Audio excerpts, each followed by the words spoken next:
साहब जी के इड़की दे दे रोएगी सुरता जो तू चलेगी अकेली। जिस परिवार के लिए तू सारा दिन केवल इस पशु जैसे कर्म में ही लीन रहता है और जब तेरी मृत्यु होने का समय आ जाएगा, अचानक बीमारी भयंकर हो जाती है ला इलाज, फिर वो सोचता है कि अब मेरा क्या होने का भगवान, मेरे बच्चे रह गए, इनका क्या होगा। परमात्मा कहते हैं तू भक्ति कर, मेरी शरण में आ, तेरी आयु भी बढ़ाऊंगा, तेरे बच्चों की भी रक्षा करूंगा। इसलिए भगवान की खोज हम कर रहे थे, भक्ति कर रहे थे कि हमारा ऐसा बुरे टाइम में भगवान मदद किया करता है। तो परमात्मा कहते हैं तू मेरी शरण में आ, फिर लग ढंग से। कहते हिड़की दे दे रोएगी सुरता, आत्मा को कह रहे हैं जब तू चल लेगी अकेली। जिस परिवार को अपना मान रहा था वो तो यहीं रह गया, तेरी बांह पकड़ के ले जाएंगे यम के दूत।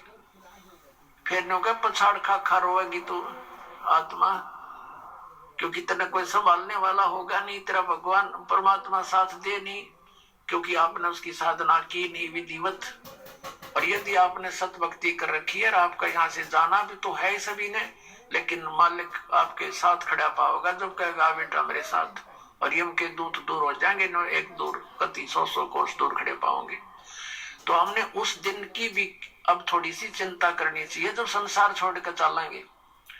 इंसान घर से चलता है और जाने से पहले वो रात के सटे की चिंता पहले करता है कि कहाँ रुकूंगा, कोई धर्मशाला का या कोई रिश्तेदारी का कनेक्शन खोज करता है। और जब संसार छोड़कर जाता है ये कभी सोचता है नहीं अब कहाँ जाऊंगा, आगे कहाँ ठिकाना है मेरा। परमात्मा क्या कहते हैं, कबीर परमेश्वर जी ने आके बताया है, आदरणीय गरीबदास साहिब जी को मिले, उनको सचखंड लेकर गए, वापस छोड़े, फिर उनकी महिमा को गरीबदास साहिब जी ने उन्हीं द्वारा दिए गए ज्ञान को इस प्रकार बताया है। आगे गए ना बावड़े रहते भी सब जाही, बिन साहेब की बंदगी कहीं छोड़े ठिकाना नहीं। जो पहले चले गए हमारे पुरुष वो तो बताने आए नहीं हमारी गिल के बुंडी बनी या अच्छी बनी, और शेष बच्चे ये भी सब जाएंगे, और बिन साहेब की बंदगी यानी परमात्मा की भक्ति बिना कहीं ठोर ठिकाना ना। अब परमात्मा कौन है, गीता जी अध्याय नंबर 15 के श्लोक नंबर 16 और 17 में 3 पुरुष बताए, सरपुरुष और अक्षर पुरुष। सरपुरुष ये ब्रह्म है, अक्षर पुरुष ये पर ब्रह्म कहलाता है। सरपुरुष केवल 21 ब्रह्मांड का स्वामी है, ये ब्रह्म है, और अक्षर पुरुष 7 संघ ब्रह्मांड का मालिक है। गीता जी अध्याय नंबर 15 के श्लोक नंबर 17 में कहा कि उत्तम पुरुष तू अन्य परमात्मा उदारते, वो इन दोनों से श्रेष्ठ परमात्मा वास्तविक भगवान तो कोई और है जिसको परमात्मा कहते हैं, और वही तीनों लोकों में प्रवेश करके सबका धारण पोषण करता है। अपनात्मा हमने अब परमात्मा की भक्ति बिना, अब हमारा परमात्मा हमारा साहिब कौन है, कबीर साहिब है, वो परम अक्षर ब्रह्म है, उसका कभी विनाश नहीं होता। उसकी साधना करने वाले प्राणी फिर लौटकर कभी संसार में जन्म मृत्यु में नहीं आते। गीता जी अध्याय नंबर 18 के श्लोक नंबर 62 और गीता जी अध्याय नंबर 15 के श्लोक नंबर 4 में ये कंसेप्ट क्लियर है। गीता ज्ञानदाता कहता है कि उस परमेश्वर की शरण में जाओ, उसकी कृपा से तो परम शांति को, सनातन परम धाम को प्राप्त होगा, और जहां जाने के बाद साधक फिर कभी लौटकर वापस संसार में नहीं आते।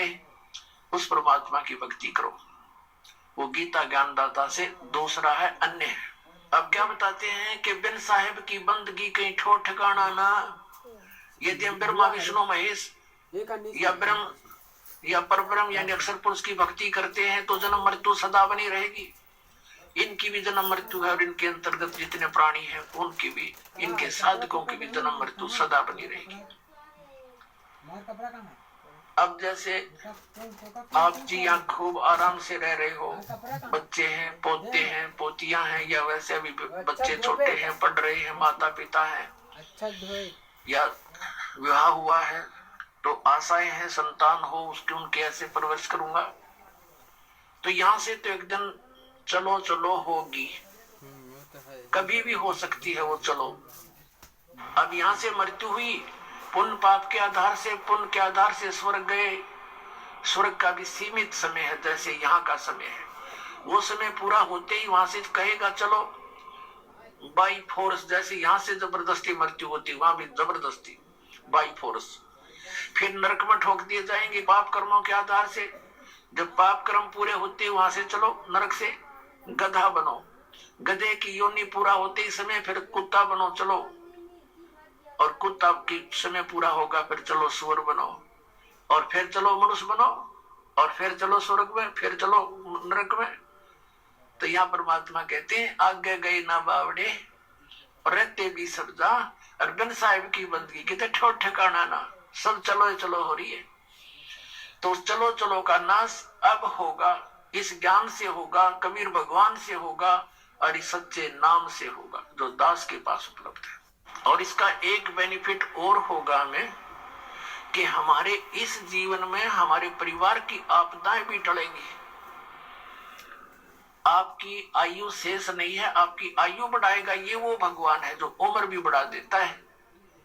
आपके बच्चों की, आपके परिवार की रक्षा करेगा, आपके रिश्तेदारी तक भी परमात्मा आपको दुखी ना होने के कारण वहां तक भी आपके रक्षा करेगा कि मेरी आत्मा को चोट ना पहुंचे, वहां तक सुख देने की चेष्टा करेगा। ये ऐसा परम पिता है, ये कबीर भगवान है। प्रसंग चल रहा है, ये सौदा फिर ना ही संतो यो सौदा फिर ना ही, लोहे जैसा ताव जात है काया देश राही। तीन लोक और भवन चतुर्दश सब जग सौदे आही, और दुगने तिगने किए चौगने किन्हु मूल गवाही। ओए होए, ये मनुष्य शरीर ऐसा जानो जैसे कारीगर होते हैं। जैसे हम किसान परिवार में जन्म था दास का, घर वाले कह देते थे कि जाओ ये हल की जो फाली है इसको नुकीली बनवा के लानी है, लोहार के ले जा। लोहार के ले जाते थे, वो भट्ठी में दे देता था उसको, और एरण को घुमाता था। जब वो बिल्कुल लाल हो जाती थी फाड़ी, कुछ जो हल में लोहे की है डंडा सा इतना लंबा, और वो जब कति गर्म हो जाती थी तब तुरंत निकाल कर और एरण पे धर देता था और कहता था घण लगाओ, जोर जोर से मारो ना ठंडी हो जाएगी फिर कोई फायदा नहीं। तो तुरंत यानी गर्म लोहे पर तुरंत चोट मार के उसको बिल्कुल नुकीली बनाकर और दे देता था। ऐसे ही गर्म लोहे पर चोट लगाकर ये लोहार लोग, कारीगर, जैसे ये पेचकस वगैरह वो जो भी पलटा चम्मच ये बनाते थे। तो जब गर्म है, गरम गरम पर चोट लगा दी, लोहे के साताव है ये, तो वो तुरंत उसका जो बनाना चाहते वो बन जाता है। जरा सा ठंडा हो जाए तो बेशक उस पर थोड़े मारे जाओ, उसका कोई यूज नहीं, बांगा टेढ़ा बन जाएगा। तो इसी प्रकार परमात्मा ने बताया कि ये आपका मनुष्य शरीर जब तक है ये लोहा गर्म है आपका, और इस गर्म लोहे पर चोट मार गए तो कुछ बन जाएगा नहीं, ये लोहा ठंडा हो गया, मृत्यु होगी, फिर तबांगे टेढ़े मुंह हो जाए कुत्ते गधे सुअर के, वह वस्तु नहीं बनेगी जिसके लिए गर्म लोहा हो कर रखा था।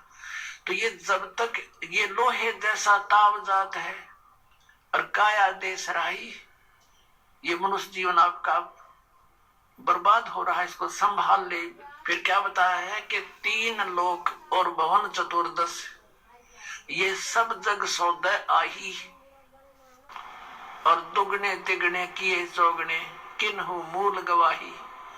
पुण्यात्माओं, जैसे कोई बिजनेसमैन 10-5 लाख रुपए लेकर के दूसरे शहर में जाता है, वो उस मूल धन है उसका वो 5 लाख रुपए, वहां जाकर किसी धर्मशाला में या होटल में कोई कमरा किराए पर लेता है।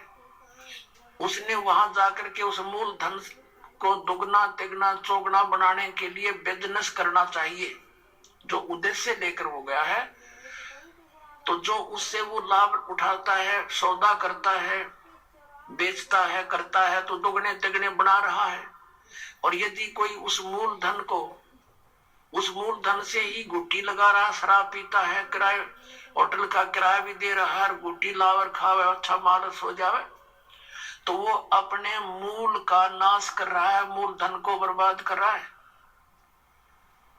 तो जो उद्देश्य लेकर गया था 5 लाख रुपए के, उसने 15 लाख बना लिए, तो वो हो गया सफल। और जिसने मूलधन का भी नाश कर दिया वो हो गया असफल, और वो बन गया कर्जवान और मजदूर। जैसे किसी से कर्ज लेकर जाते थे पहले पुराने समय में, वो क्या करते थे, कोई गरीब व्यक्ति उसका कर्ज वापस नहीं दे सकता था ऋण, तो उसको मजदूर लगा दिया करते थे कि मेरी मजदूरी कर, पूरे कर। तो परमात्मा कहते हैं ये मनुष्य जीवन आपको श्वास की पूंजी मूल धन मिला हुआ है, इस मूल धन से आपने दोगुने तिगुने चौगुने करने चाहिए थे। और जिसको सत्संग सुनने को नहीं मिला, उन्होंने अपने मूल का नाश कर दिया। परमात्मा कहते हैं कि दुगने तिगने किए चौगने किन हो मूल गवाही, यो सौदा फिर नाही संतो, यो सौदा फिर नाही। अब दुगने तिगने कौन कर रहा है और मूलधन का नाश कौन कर रहा है?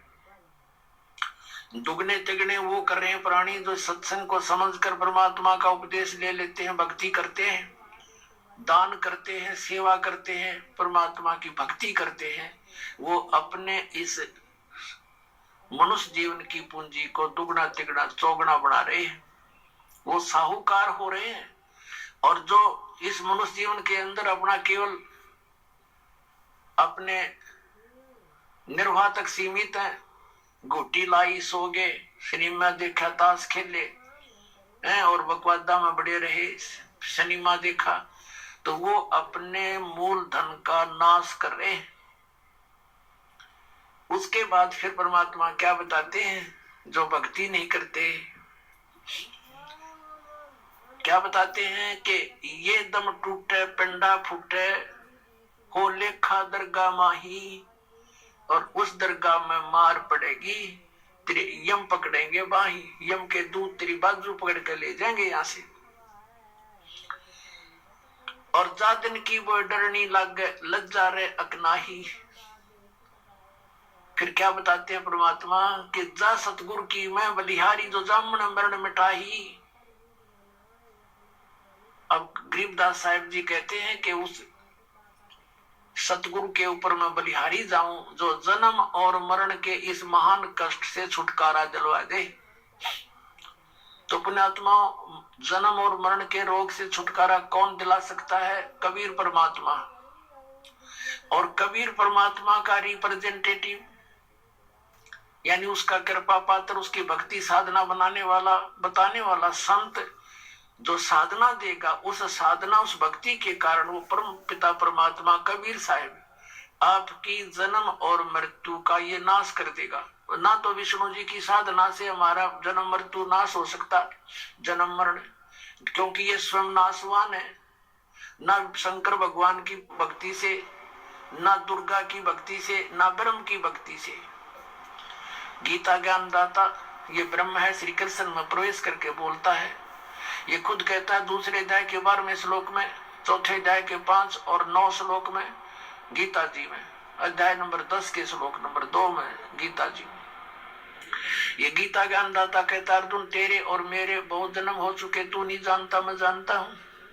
तो इसकी भक्ति करने वाला जन्म मरण से कैसे छूट सकता है? ये खुद जन्म मरण में गीता जी अध्याय नंबर 15 के श्लोक नंबर 16 और 17 में स्पष्ट किया है कि 2 पुरुष हैं, सर पुरुष और अक्षर पुरुष। अक्षर पुरुष ये 7 संघ ब्रह्मांड का स्वामी है, और परम अक्षर पुरुष जो 17वें श्लोक में कहा 15वें अध्याय के उत्तम पुरुष है तो अन्य, और 8वें अध्याय के 3रे श्लोक में कहा कि वो परम अक्षर ब्रह्म है, गीता ज्ञानदाता कहता है। तो उसकी भक्ति से जन्म और मरण का रोग नाश होगा। वो असंख्य ब्रह्मांड का स्वामी है, सबका मालिक है, वो सरपुरुष पर भी प्रभु है और अक्षर पुरुष पर भी वही मालिक है, और अनंत उसके अतिरिक्त जितने भी ब्रह्मांड है सबका वो ओवरऑल कंट्रोलर है। तो वो अविनाशी है। तो अविनाशी की भक्ति करने से ये अविनाशी हो सकते हैं, क्योंकि उसके लोक में जाएंगे, जिसकी भक्ति करेंगे उसी को प्राप्त होंगे। तो वहां जाकर के जन्म मरण मिटेगा। तो उस जन्म मन किससे मिटेगा? तो उस परमात्मा कबीर साहब का रिप्रेजेंटेटिव होगा, उसका संत होगा, उसके द्वारा भेजा हुआ। जैसे विष्णु जी के कोई उपासक संत से भक्ति लेता है गुरु से, तो वो तो वहीं की टिकट बना होगा विष्णु के लोकता ही की।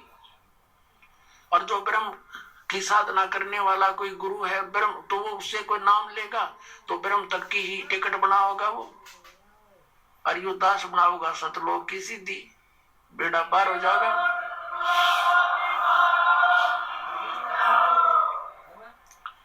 अब फिर क्या बात याद दिलाते परमात्मा? जा सतगुरु की मैं बलिहारी, जो जामन मरण मिटाही। यदि सत भक्ति ना की तो फिर क्या होगा कि बांध पिंजड़ी आगे धर लिया, कुल के लोग जंगल में ले जाके दिन ना ठोक जराही। बांध पिंजड़ी आगे धर लिया, फिर मरगट को ले जाही। और मात पिता तेरा कुटुंब कबीला मसलत एक ठहराई। एक सलाह बन गई सबकी के मर गया भाई, उठाओ उठाओ उठाओ जल्दी करो, कोई लकड़ी ढूंढ लग जाएगा और कोई उसने उठाकर पट दे जा धरेंगे शमशान घाट पे।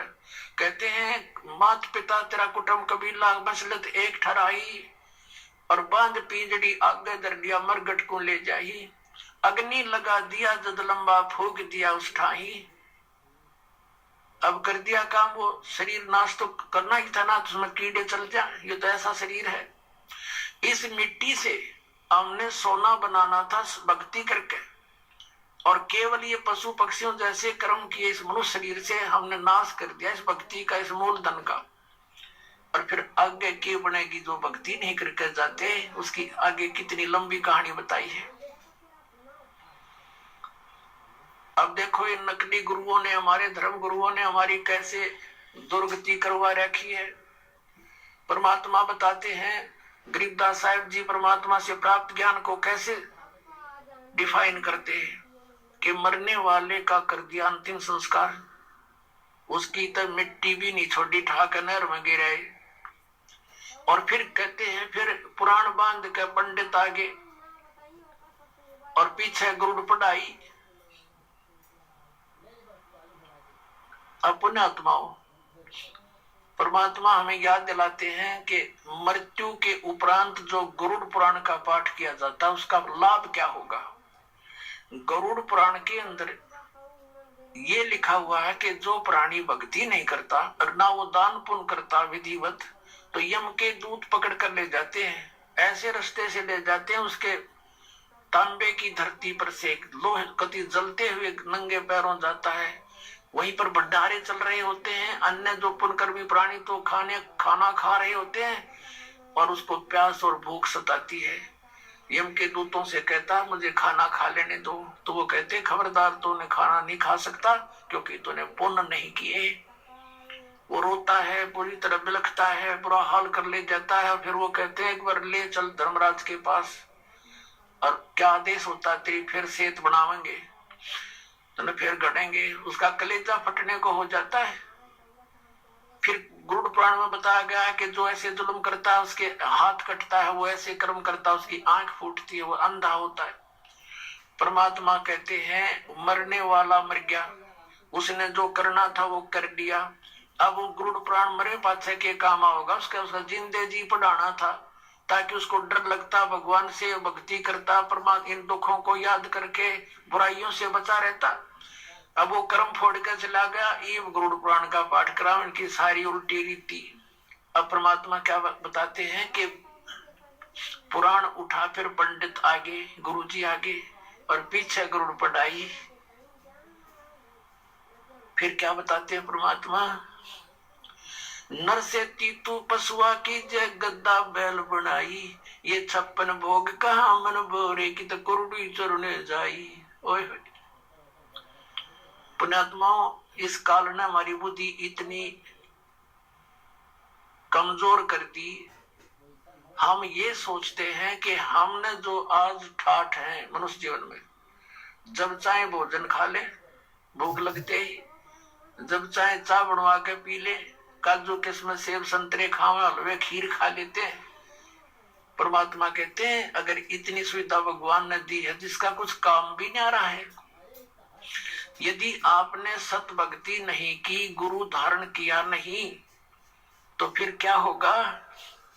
नर से तू पशुआ की जय गद्दा बैल बनाई, ये 56 भोग कहा मन बोरे की कोरडी चरने जाई। ओए होए पुण्यात्मा, हमारा जो हृदय इतना कट्टर हो गया, इतना ज्ञानहीन हो गया हमारा हृदय में, कि हम ये सुनकर भी यकीन नहीं होता सचमुच हमारी दुर्गति हो जाएगी। और यह सबसे बड़ी भूल जीव का लगी हुई है। ठीक है, स्वयं बुद्धि काम ना करती तो संतों के वचन सुनने चाहिए। अब कई जैसे हम अपने रिश्तेदारों को या कोई मित्र प्यारे से कहा करते, भाई राम नाम ले लो, भक्ति कर लो, हैं गधा बनोगे, कुत्ता बनोगे, वीरन मैटी होगी, हैं तो वो क्या कहा करते, किसने देखा है देखी जाएगी। ले कोई बात हुई है? अब मरे पास के अर्गत अपने पास के देखी जाएगी, फिर तो कुमार देखेगा, डायमंड का बोरा कड़पा मारेगा लठ। देखना थी देख, बुराई छोड़ भक्ति कर भगवान की। देखो कोई अंधा जा रहा है किसी कुमार्ग पर, गलत रास्ते पर, आगे से कोई आंखों वाला आ गया और उसको कह रहा कि सूरदास ये तेरा रास्ता ठीक नहीं, बहुत भयंकर बियाबान में चला जाएगा, तुझे खा जाएंगे हिंसक जानवर। अब वो यदि होश में है वो अंधा, तो आंखों वाले की बात पर विचार करना चाहिए कि इसने क्यों कहा ये बात, और तुरंत उस मार्ग को त्याग देना चाहिए। और देवसान दिन